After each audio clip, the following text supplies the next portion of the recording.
just to welcome you. Spoken words are in your program. Please show join up. me. No, that's a terrible thing We to light say. the chalice, the flame of our heritage. Peggy Clarke. I'm May senior it minister ignite at hope Community in our Church in lives, New York, in the community, and I'm just here to welcome and in you. the world. Welcome to our I website. invite Welcome to our you church. to rise We in are power hoping that and we can spirit see you and one join us this day. evening. It is Hymn our number mission 1012, and vision sealed in to all. build. When I am frightened.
Universal, which is the depository of all ancient wisdom and the school of all modern thought, which recognizes in all prophets a harmony, in all scriptures a unity, and through all dispensations a continuity, which abjures all that separates and divides, and always magnifies humanity and peace, which seeks truth and freedom, justice in love, and individual discipline in social duty, and which shall make of all persons one beloved community. Unto this church and unto all its members, known and unknown throughout the world, we pledge the allegiance of our hands and hearts. And now, let us greet each other on Sundays as part of our liturgy. Even in this space, we turn to our neighbor, whether they're strangers or old friends. We welcome them. You're welcoming them. You're welcoming them. All right, amen. We ground ourselves. Good morning. Good morning. Good to see you. This is all right.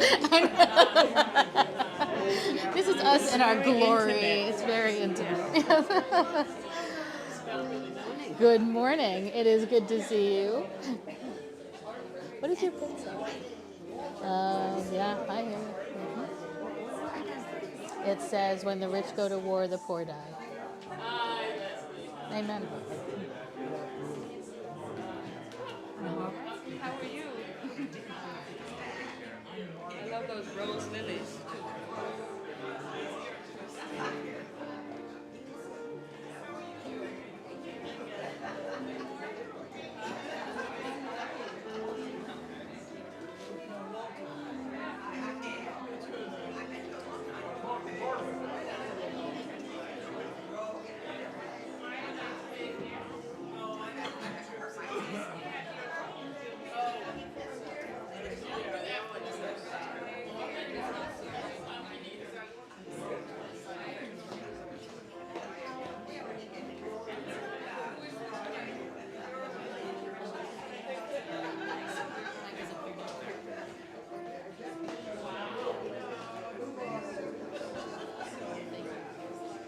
All right, friends. So I know, I like this part too. I honestly think we should just serve coffee and do this all morning.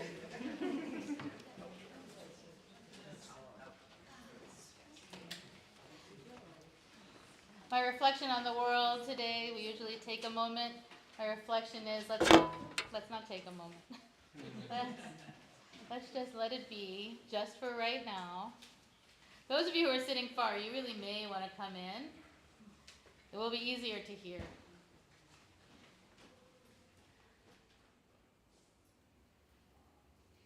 And so let's just take this chance. It is so rare. I don't know if it's just me. I know I'm a parent of a child who lives at home, but quiet is not usually part of my world. And so for me, this moment of the chime and the quiet is precious. Let's lean into it.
As we settle into this moment of quiet contemplation, let us bring ease to our hearts and minds and pray together.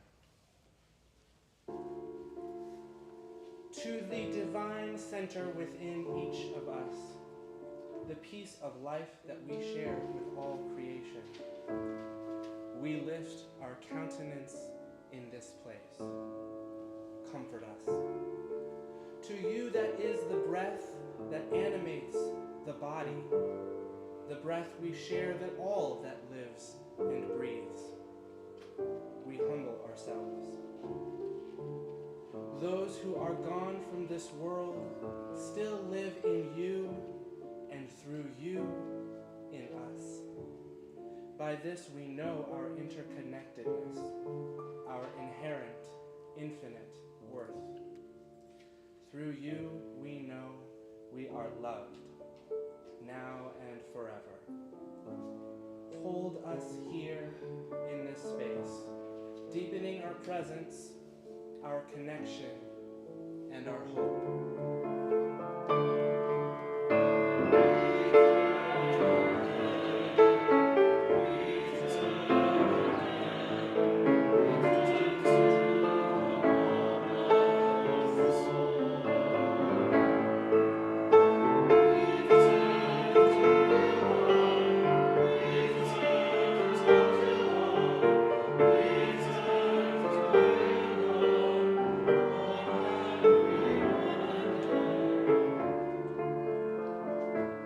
Light bringer, pain bearer, source of all that is holy.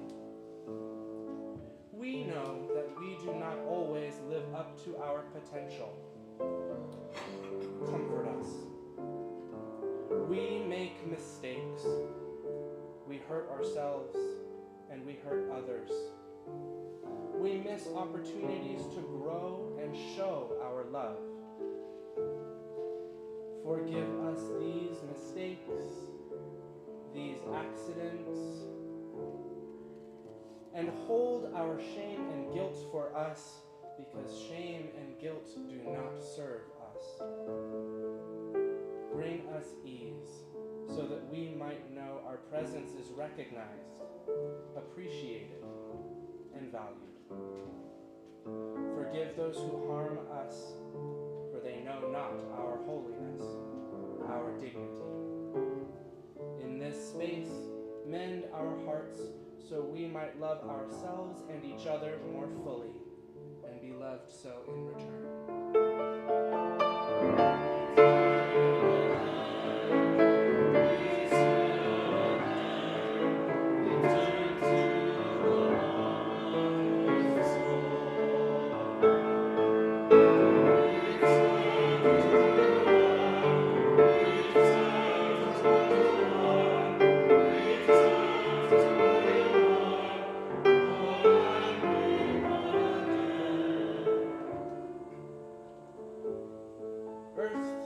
Shaper, body healer, we come to you today, both whole and enough, and yet not fully healed. Comfort us. We bring real bodies that hurt, that suffer loneliness and isolation. Sanctify in this moment all of our blood and bones, our skin and hair, our whole selves, even our toes, that we might share in this blessed beauty the fullness of all we are. Do not take away our scars, for they remind us of our strength. Do not take away the thorn, for it reminds us of our presence. Be the healing so needed in our community, our city, the healing so needed in our country, our world, that we might one day know a peace that passes all understanding.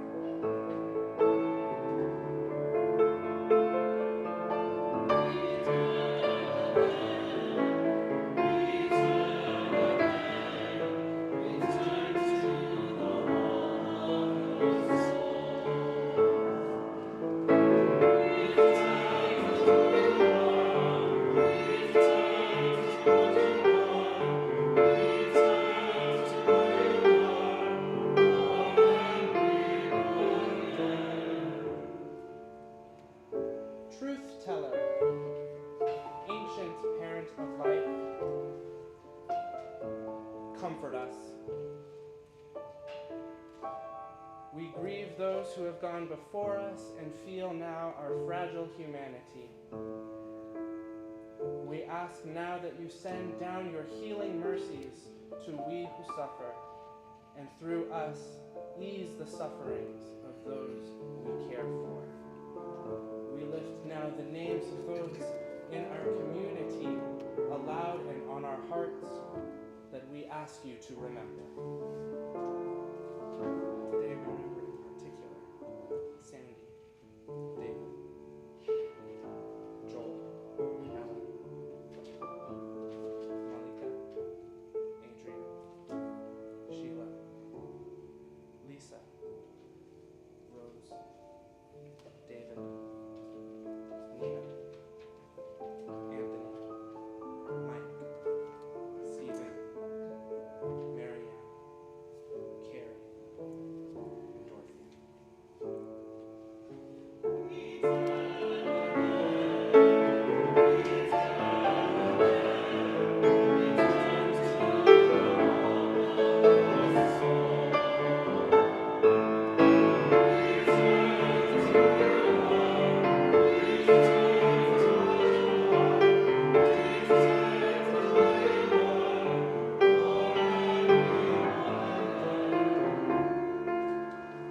Wellspring of wisdom, fountain of blessings, as you have blessed the creatures of the sea and sky and earth, bless us now, your human children, that we might do your healing work in the world.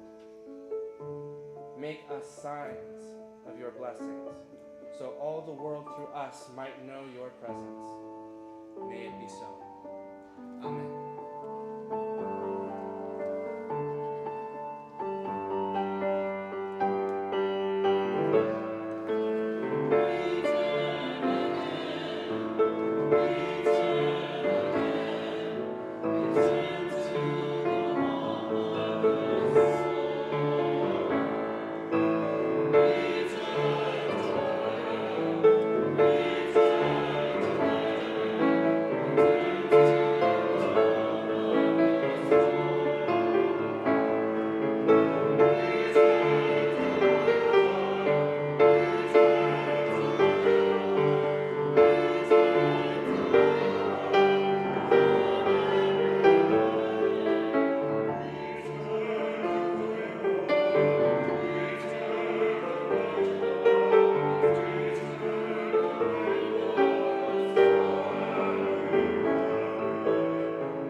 Good afternoon, everyone. Can you hear me in the far reaches of the chapel? You can, excellent. Return again to who you are. Who are we? I came into this year thinking I was so out of sorts with my cycles of life. Pandemic hit 4 years ago now or so, and I just got into a rhythm that worked for the time there, and it wasn't working for me now. So I'm trying out a new rhythm this year, and I'm looking at what if I went back to what the earth teaches us in this big city, in this planet we're on, and maybe that is where I came from. That's what I'm returning to. And one of the first exercises, a few of you took part in it with me. We just finished reading Braiding Sweetgrass, a group of us for our small groups. And it's taught by an indigenous author that Kimmerer is teaching us about the wondrous life of plants and how, from her indigenous community, the plants themselves are showing you a life where you're interdependent, where you're symbiotic, where your life is reciprocal with one another. She talks about three sisters that she goes in for a whole chapter, and I'm not going to do that in the lengthy bit, but the short bit might remind you, for those of you that are not born as only children, but you have siblings, she talks about the order in which these plants are born. First sister, the oldest sister, corn, kind of comes out of the field real quickly and is the first up. And then other plants follow. And she talks about squash and beans.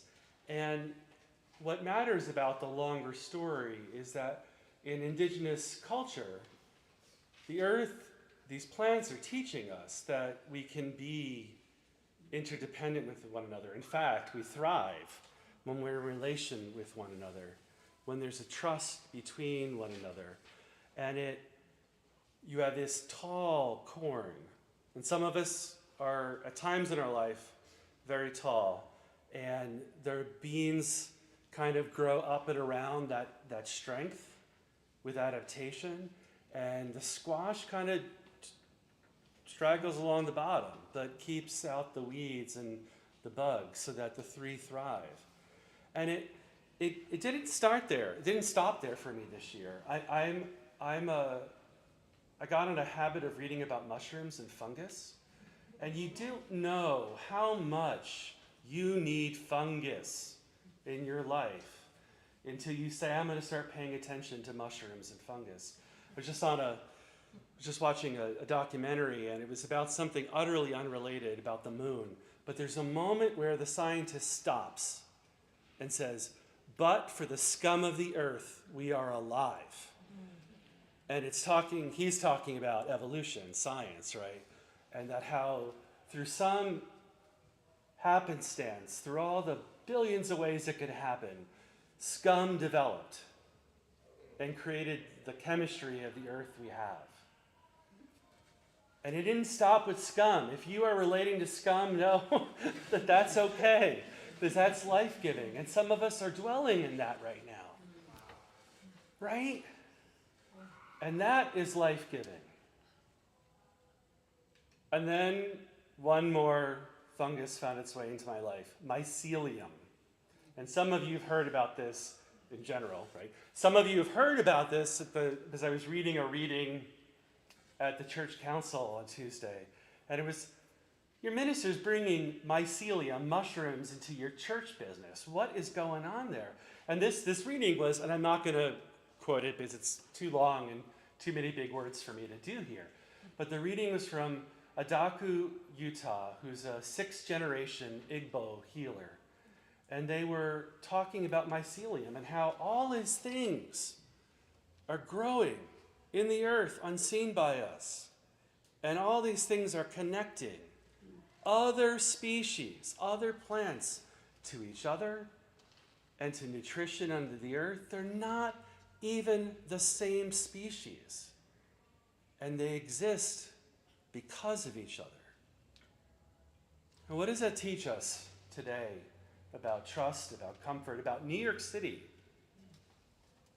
Who here grows all their food, right?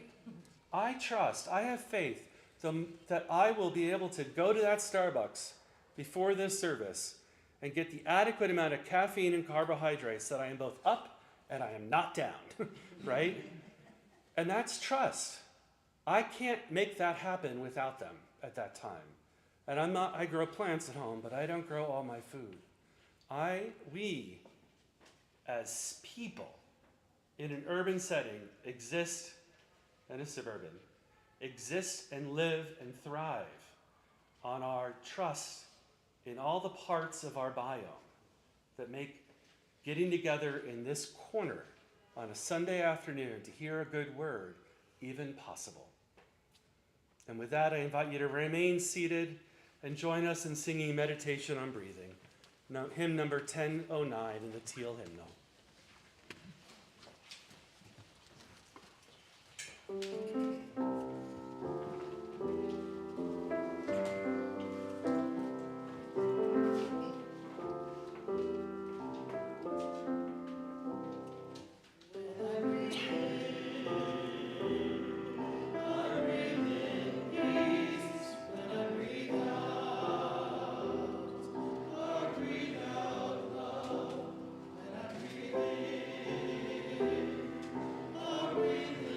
Peace.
So there are many ways to be a part of this community, many ways to explore, to rest, to be filled. We don't announce all the things happening on Sundays, but you can find a complete list on our website or on the flyer in the vestibule. Reverend Jude is leading a 4-part discussion called The Living Tradition, Keeping Faith Alive. Together, this group will look at our shared values and how we express them in our denomination. These discussions will take place on Zoom on Thursday afternoons once a month. Please see Reverend Jude for more information. News, we've launched a new digital directory. If you are a voting member, you've gotten a link to an invitation. Please click and check it out. Our ushers are going to pass a plate for donations. We are very grateful for your presence here, for your willingness to be part of building this world we dream about, and we are always grateful for your financial support. Thank you for being with us today.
I love our choir. I just love our choir. When we first embarked on this complicated and difficult move, right? We sold our buildings. We have nowhere to go for something like 3 years and really no idea where we'd land or when. I used the metaphor of the Israelites in the desert. Do you remember? I actually did it a few times. I kept saying, we're going to be wandering in the desert for a while. The people left something that was familiar, that might have felt safe in some ways. It's where their parents and grandparents had lived. It's where they were raising their children. Even as they knew that they needed to leave, it was frightening. Right? They set out into the desert and they wandered as nomads for 40 years, a generation. They had food and water, but they didn't have a home. In the spring of 2022, so it's 2 years ago next month, we left our home and we came here to begin our wandering. And at the time, I said we might feel lost or untethered. But this church isn't about a building and we would survive it. And we have and we will. But we too left something that was familiar, that we loved, and certainly that felt safe, even if it wasn't serving us well. And we too are wandering in the desert untethered. In these last few weeks, I think the wandering has started to get to us. I have heard or I've been in conversations where people are disengaged or overwhelmed. There's this sort of awkwardness and itchiness, a dissatisfaction, discomfort, lack of generosity, a feeling of disconnection, maybe even blame coming from and heading toward all the corners of the church.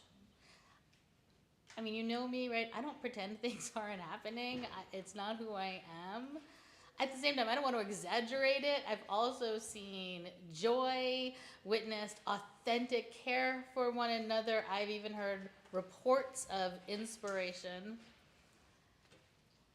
The story of the wandering Israelites, though, keeps coming back for me. Because as they were wandering, the people were struggling. At some point, Moses took some time away, and the restlessness got the better of them. Right? The people went to Aaron and told them that they had had enough. They didn't want to wander. They weren't sure this God was really leading them anywhere they wanted to go. Maybe this God did not really have their backs. They wanted to do things a new way. They were done.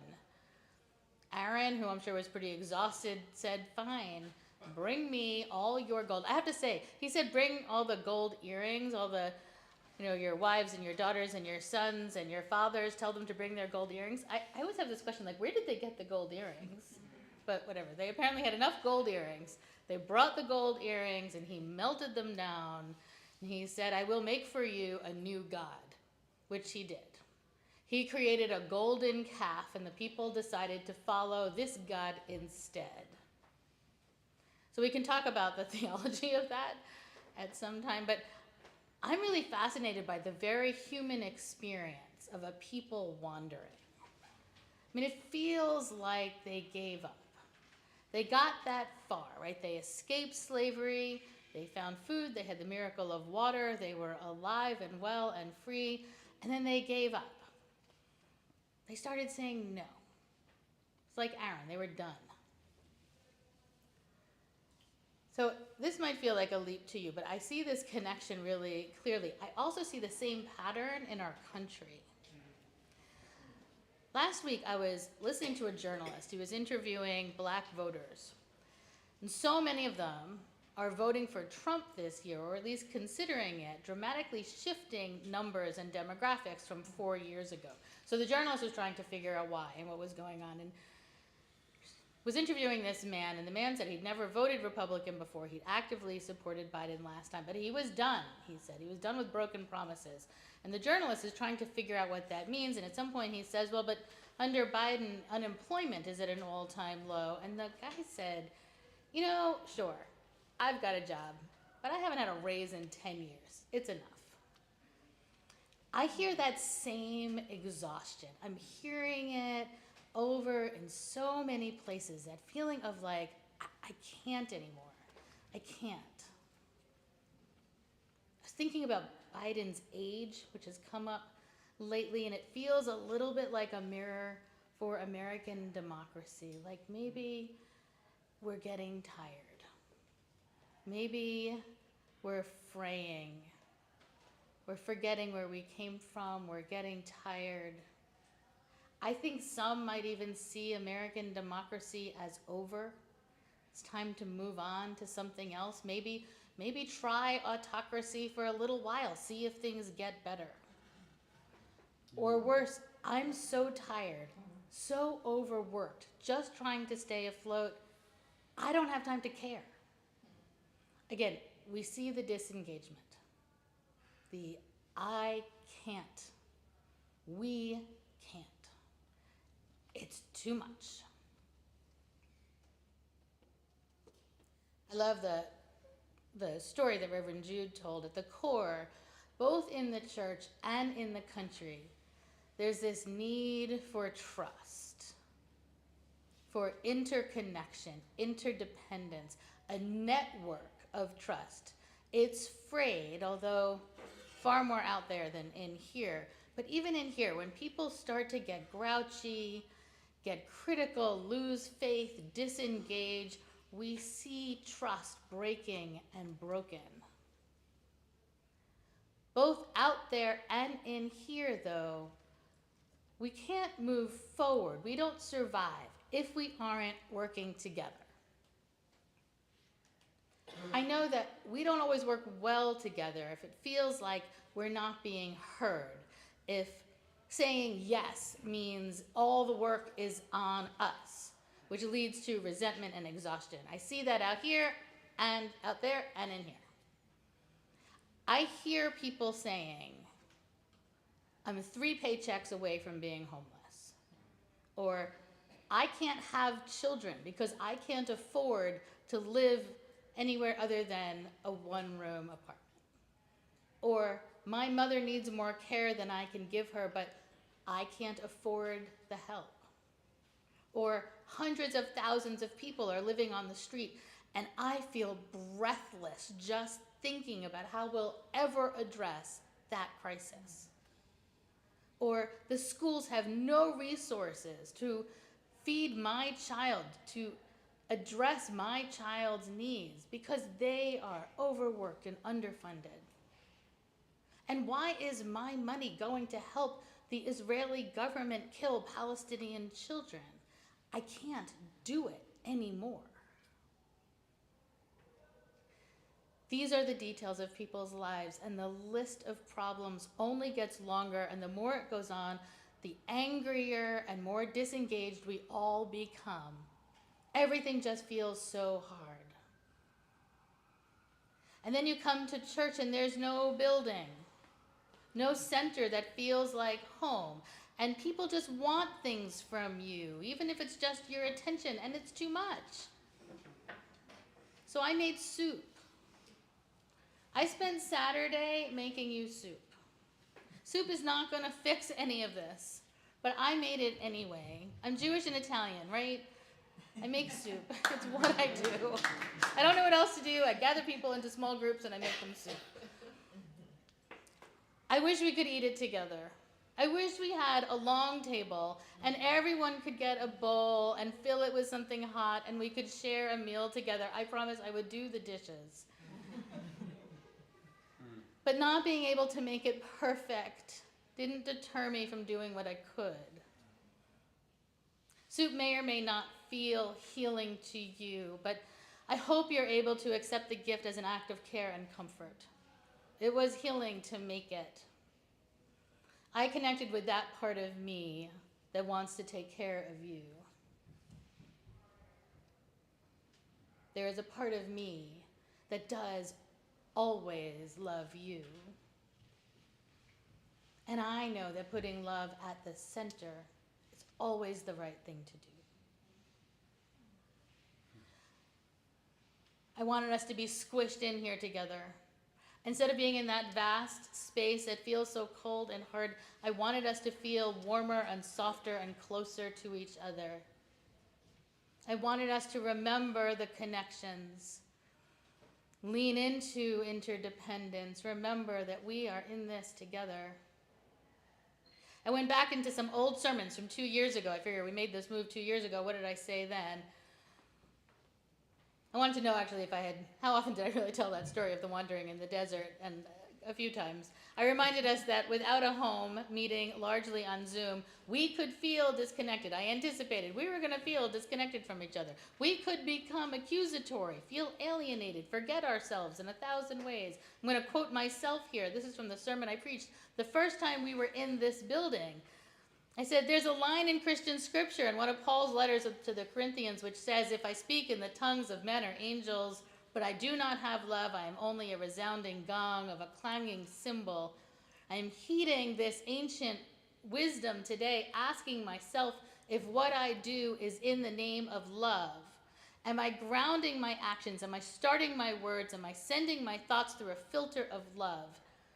I wrote, these next few weeks, these next few years might feel challenging if we speak poorly of each other, if our expectations are sparked by entitlement, if we forget our theology of welcome, we have walked away from love and from one of our core values.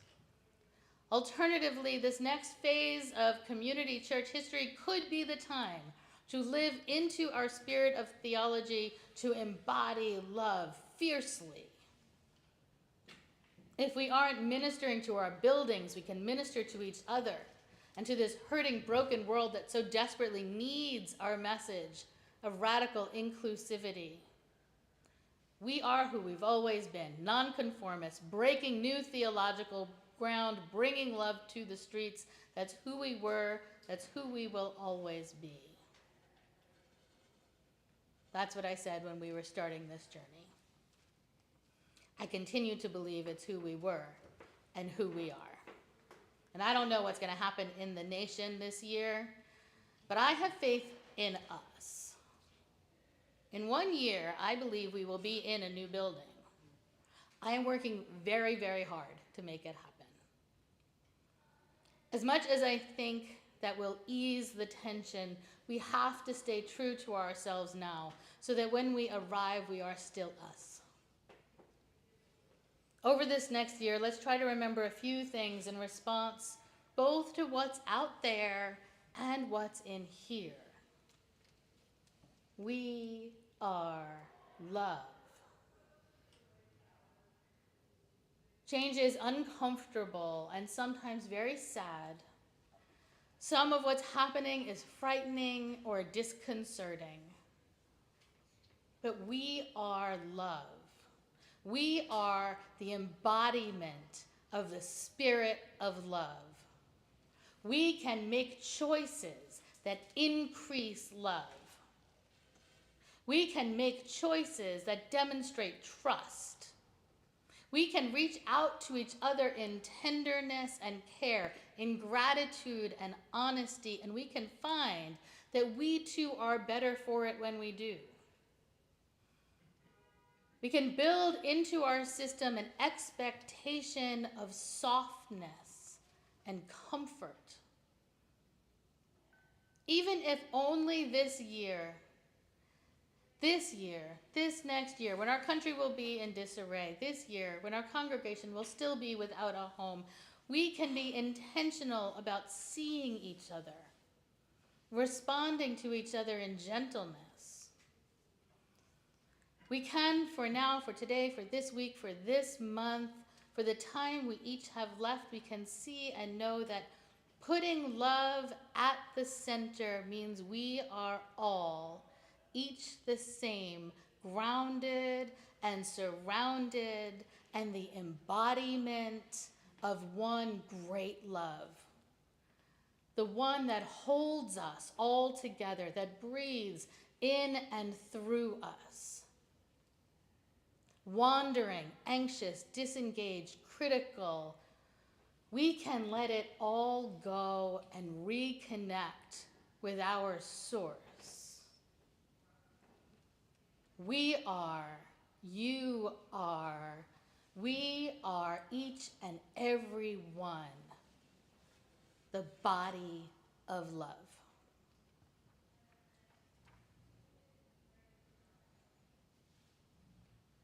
can stay seated, but let's sing together number 1001, Breaths.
So I'm serious about the soup.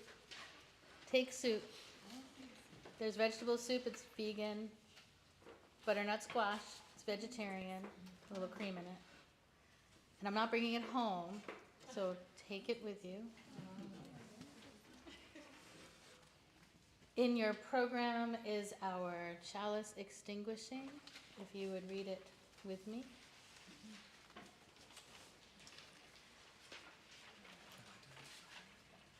Knowing how quickly the flame of truth may be extinguished, how easily the chalice of fellowship broken, let us be vigilant in faith, keep peace in our hearts, and make care for one another the watchword of our lives together.